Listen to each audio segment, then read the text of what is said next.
Hello, and welcome to the Digital Workspace Works podcast. I'm Ryan Purvis, your host, supported by our producer Heather Bicknell. In this series, you'll hear stories and opinions from experts in the field, stories from the front lines, the problems they face and how they solved them, the areas they focused on from technology, people and processes, to the approaches they took that will help you to get to the grips with the digital workspace inner workings.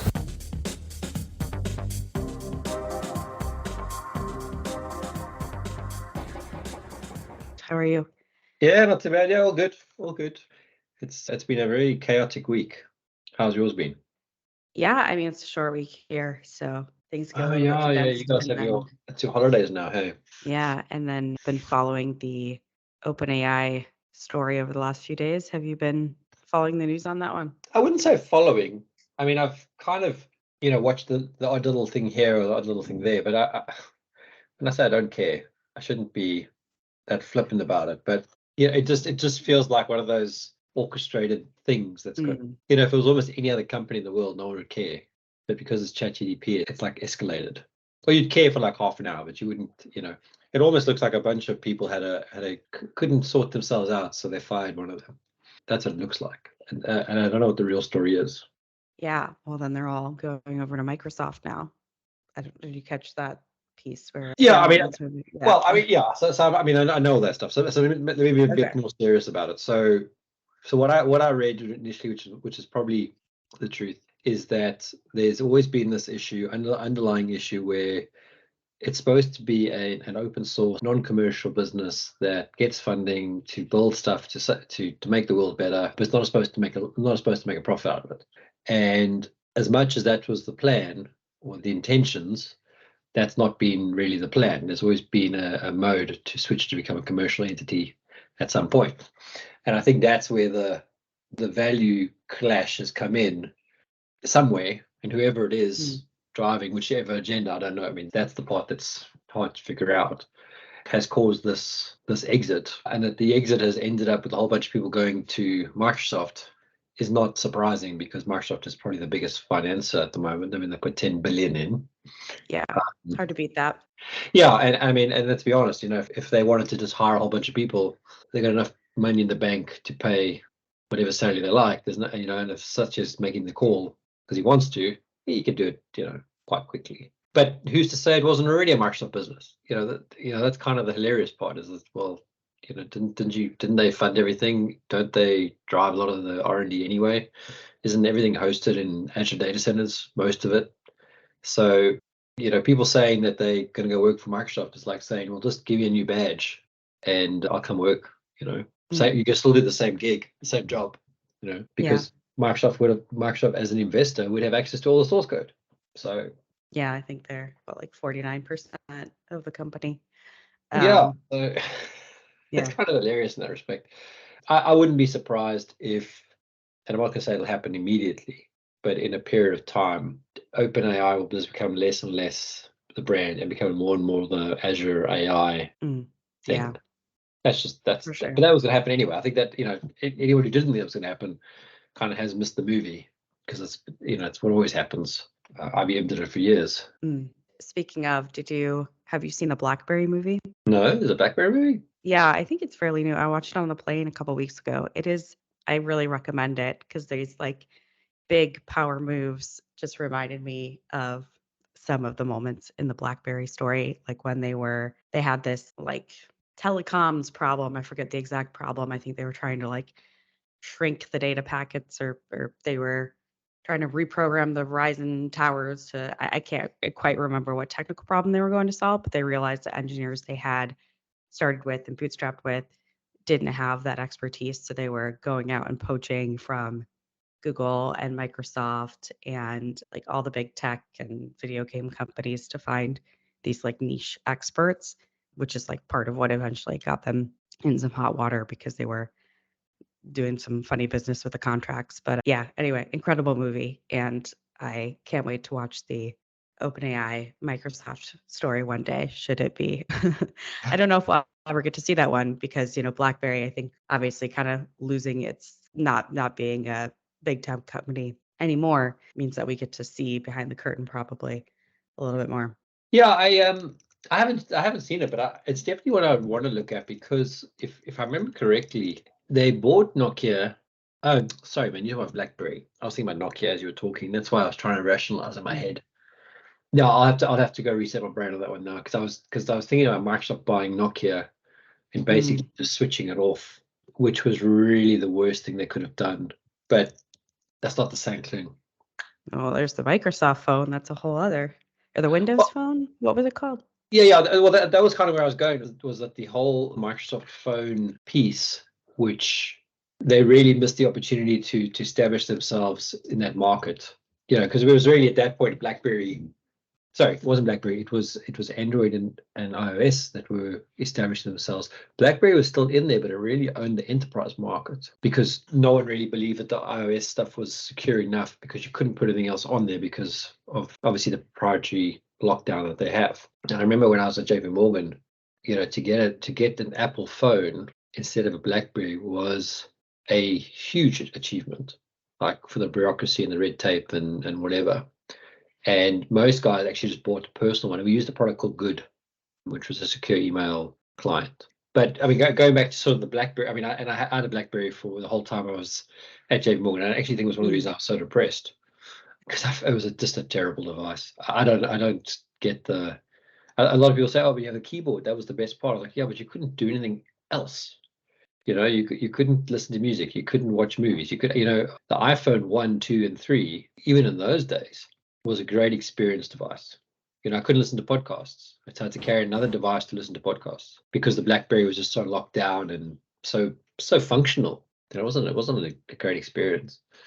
So did you have, or did you deploy that kind of final BlackBerry version where they ripped off the iPhone and it was a screen? I forget what it's called, but that's kind of where the movie culminates. No. I think I had a Curve 2. I think that was the last one I had. And I think I left JPMC to go to JLL at that time. I mean, and I literally, the minute I left, I got an iPhone. You need to watch this movie. I And I think you'd never have a looked whole back. different appreciation for it. No. Having your experience with BlackBerry. Don't get me wrong. I mean, I always respected what they did, and always respected the tech and stuff. And like I kept saying to my boss at the time, I think, or someone, for what I do, I'm sending emails internally. I'm not a trader. I'm not a banker.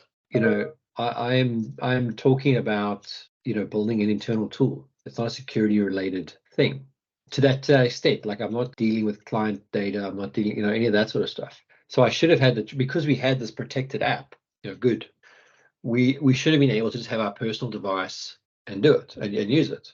And I mean, they relaxed it a little bit over time, and I think it just became like a trust and a confidence thing around the platforms. If you think back to those days, I mean, you had BlackBerry, Android didn't exist yet. iOS had just come out. So you had the iPhone 1.5, I think, was the second one. And then the first Android started coming out.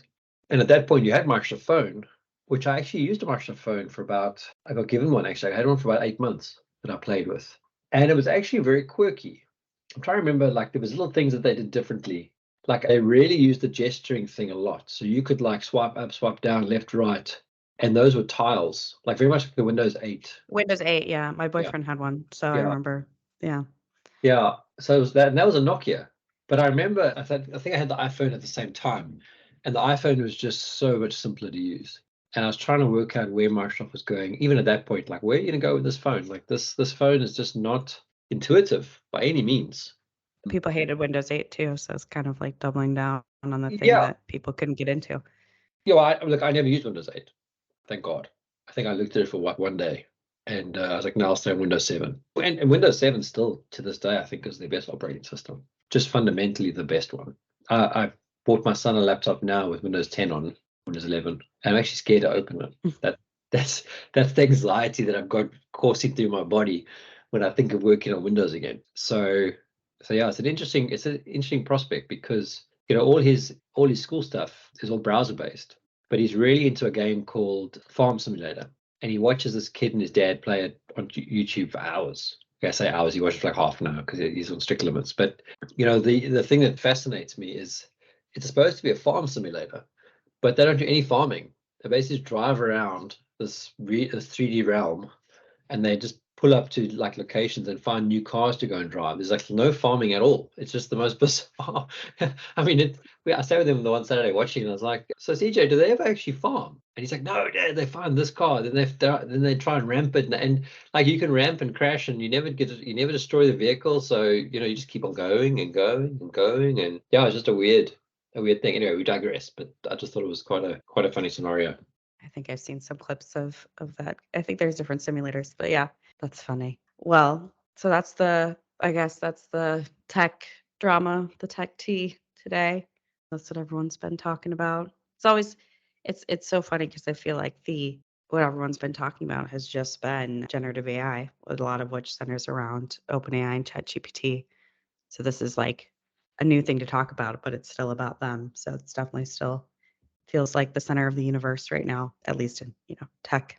Yeah, and I think that's why I say I think it's exploded, because everyone's talking about ChatGPT almost every day still. I mean, and there's hundreds of tools out there. I mean, I wonder how many of these tools are really unique as opposed to just white labels of the ChatGPT stuff. Because even when we were looking to incorporate it in our product, I looked at a few other ones, and when I started really looking at them, I was like, but this is actually not much different, and the price is going to be much more expensive because they don't have the backing to carry on.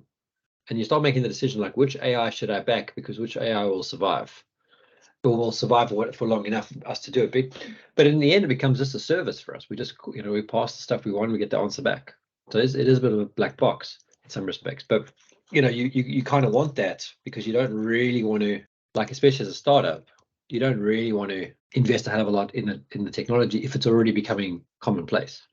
Like a recommendation service, there's no need to go and build a recommendation service, because Microsoft provides a really good one, and you can tailor and customize it and all the rest of it. So there's no need to build one of those.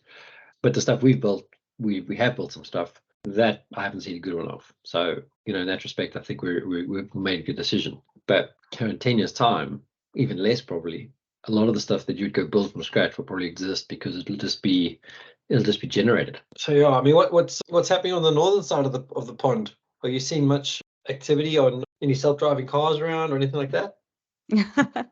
Well, the city I live in actually has a self-driving like test area on campus. So it is a thing here. There's like a community around it. And I think there are a couple that roam the streets, but they might still have a person in them. So they're around, not a huge thing. I can't, not sure what else is just kind of going on. I think things are slowing down a little bit generally, or it's getting into the holidays. We're just in the holidays for the rest of the year. I can't believe how things have flown this year. Still kind of feels like we just started, but here we are. It definitely has gone quick this year. I mean, we've noticed it from, my wife's been in South Africa now for 3 weeks, and even that's gone quickly. Like from when she left, it was like, oh well, we'll be on my own for 2 weeks. It's gonna be so long, but it's actually gone so quickly. Now she's coming back now this weekend, and I mean, they went into December. Like, it's not even blinking in December, which is just crazy. Yeah. I wonder what the gadget of choice will be for Christmas. That's a good question. I mean, I don't think I've seen anything really radically different. I'm sure someone like Wired or The Verge has a list out there. Latest phones, latest watches. Yeah, but do you? I mean, I don't know what your feelings are, but like, for me to go buy another phone right now, I don't need one. I mean, the only thing I'm really interested in is getting rid of all my different cables. So I don't even know if the iPhone 15 has got the USB-C on it. I meant to look at that actually the other day. Yeah, I'm not sure. Let's see what it says. Because I mean, my phone's fine. I mean, the battery's not great, but I'm at home all the time. So it's just going to really survive, like when I go to gym and back, or go for a walk, like a walk to the high street or something like that. But that's, I mean, I definitely notice, like, if I go out during the day, like I take the kids out now on the weekends, my battery's dead if I don't charge it in the car while we're driving. It's like 50% by 2 hours later. Okay, yes, I'll use it while I'm at gym to listen to music and stuff, but it really doesn't last. So you're constantly charging it. But other than that, the phone still works, fairly quickly. Battery replacements aren't that expensive, I don't think, if you just wanted to do What, just do a battery that upgrade? piece. Yeah. Well, you see, because that's the thing, is it? I mean, because I was thinking about replacing, because I get an upgrade every year on my contract, and then I was thinking, well, now if I go and change the phone, then I'm going to have to go and change all my adapters. So I got like this cute quad lock that I use in the front of my desk, And that, is helpful because I can just put the phone in front of me on its side. And now if you got it on its side and you lock the screen, then you've got a display. It'll like give you your calendar. You can see your agenda, which I find quite useful because then I don't have to go and find Outlook and open Outlook to have a look. But yeah, okay. So this new one has got the USB-C. So that's probably the only reason I'd upgrade, which is such a stupid thing, but that's probably the only reason. Phones are all the same anymore. The BlackBerry movie gave me a little bit of nostalgia for that form factor difference. Well, because that was the thing, is that you were really, you were upgrading because you wanted whatever it was. It had better. Okay, obviously there's better chips still. They're still coming and all that stuff. But like there was that thing that you needed. There was NFC. There was, when they went away from having the headphone jack, making them waterproof or water resistant. There's more AI stuff built in on the edge now, which is obviously relevant. But I don't think there's much difference between my 13 and the 15 from that point of view. Like that, I would actually care. Unless you're going to have the, what do you call that, the headset, The Maxes, the AirPod. yeah, well, the Apple Max. AR VR headset. I mean, Vision Pro. yeah, so that might rely on a better phone, but again, do you really need it? So I mean, it's just, yeah, I mean, I know you can get a plan with Apple where you pay, I think it's £60 a month or £50 a month, and you can just replace your phone anytime. Let's get the new one. Just trade it. Which sounds like not a bad deal, but actually, if you do the math, it's a pretty bad deal for you. But if you're one of those people that always has to have the latest phone, then yeah, it makes sense. But that's more of it's not a need. That's a want. No, for sure. I think last time we spoke, you said something about how Apple devices, they last a long time, but when they fail, they sort of fail quickly and spectacularly. So that rings true from my experience. And I think it's happening to my laptop, and I don't want to admit it because I just don't want to go out and do the research and get a new one for it. I mean, and it'll be mostly the same, but just a newer experience. Well, look, I mean, I had when you were in South Africa last time, I bought the MacBook Air M1s, my wife and I. And at that stage, I had a MacBook Pro as well that work gave me. So I didn't need the MacBook Air, so I got rid of it. And then when I left them and I needed a computer, I just used my wife's one because she wasn't using it. She's still not using it, just sit on her desk. But I noticed very quickly that the M1 Air was not good enough, like for what I do. So I had to take the plunge and buy the M2 Pro. But I haven't looked back, to be honest. My biggest issue right now is screen real estate. So I really want to get like one of those nice curvy screens that fills the whole thing. Because right now I've got two of them between my laptops in the middle, and it's fine, it works, but I've had to, because of the width of the arms that I've got for the screens, I can just fit the MacBook Pro in the middle, but it's not good. Like you can't get the angles right and the screens don't flow. So I've had to turn one screen vertical and the other screen horizontal, which is fine generally, especially if you're looking at like a long web page. But what I find and this is where Windows has got a plus on Mac, and even with some of the apps that I've got to try and mimic this, when you drag something on Windows into a screen and it locks in and it docks and then it fills the screen, it does that so well. Or it used to do it, so I don't know if it still does. But when you do it on a Mac, and I'm using an app called Magnet, and I drag something, it gets confused. It doesn't know where to actually put the block. So all I want to do is take I've got Teams now, I want to drag it across to my vertical screen, hit on the top, and then expand to fill the whole thing. But I've got to fiddle with it every time. And then if I'm using like Outlook, for example, and Outlook, it just blows my mind. If I drag Outlook into my vertical screen, it will not lock and dock to that corner. I get like half of it in the vertical and the other half on my actual laptop screen. So you can't actually use it because it doesn't know the way they've built it. It's almost like they've hard coded the width of things inside the window, so you can't change them.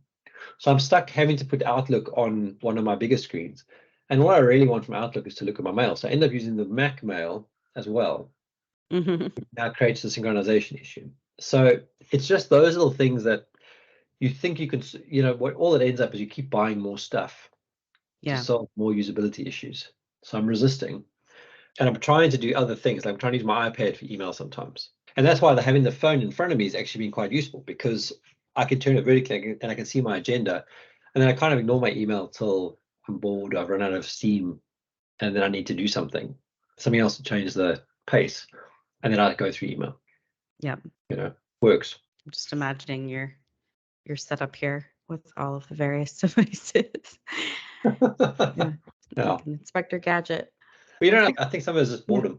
Like I wouldn't say boredom, but like Mm. you know, we're so busy with work stuff, like whatever, that you Yeah. almost need a distraction. So you start inventing problems to solve to avoid doing the piece of work you have to do. So like, I How need can to I move optimize my workspace? Yeah. Yeah. So you know, I put up whiteboards. Now I need you know whatever else it is. But it's quite funny with all the tools that I have digitally. I still go back to a whiteboard and a pen and paper. Can't shake it. I feel that. I have a pen and paper next to me now. Gotta Cool. take notes. It is Sorry, time though. Yeah, I'm sure you need to go. I need to run. Yeah. Alrighty. Rather Good late. chatting. Cheers, Good See ya. to you both. Bye. Thank you for listening to today's episode. Heather Bicknell is our producer and editor. Thank you, Heather, for your hard work on this episode. Please subscribe to the series and rate us on iTunes or the Google Play Store. Follow us on Twitter at the DWW Podcast. The show notes and transcripts will be available on the website www.digitalworkspace.works. Please also visit our website www.digitalworkspace.works and subscribe to our newsletter.